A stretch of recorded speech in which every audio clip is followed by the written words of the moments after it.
Arron Woodland, take one. So I'm Arron Woodland. I've just finished my studies in international business. I did my placement at BAE Systems in a procurement role in their supply chain function.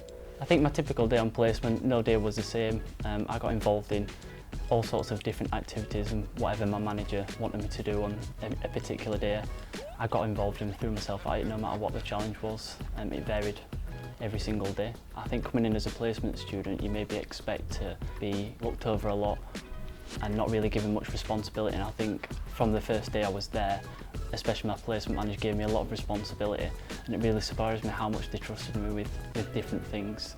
I think what I learned on placement was, especially using Excel, we use it a lot sort of during university studies, but during placement I used it in a totally different environment and using a lot of different functions. That was a skill that I really learned. I think it's very useful moving forward.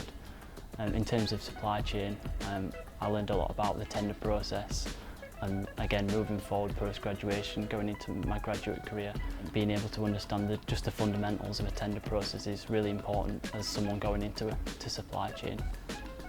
I think what I'm most proud of is, especially when I finished my placement, my dad was very happy with what I'd achieved.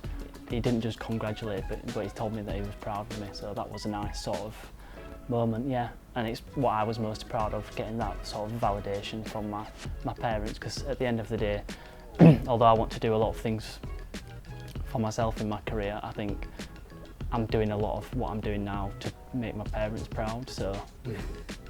Yeah. Yeah, sorry, Oh no! don't. I think the best advice I'd give for any students looking for a placement is to not stress. I think if you want to start as early as possible, it's a great thing to do so, and if you want to start later in the academic year, there's so many opportunities out there, I think. And I'd highly recommend going to your employability advisor. They can help you a lot with your CV, LinkedIn, application process, interviews, and it's such an invaluable experience to book an appointment with them and get as much information from them as possible, because these are experienced people who know how these things work. But yeah, don't stress and just make the most of what the university has to offer.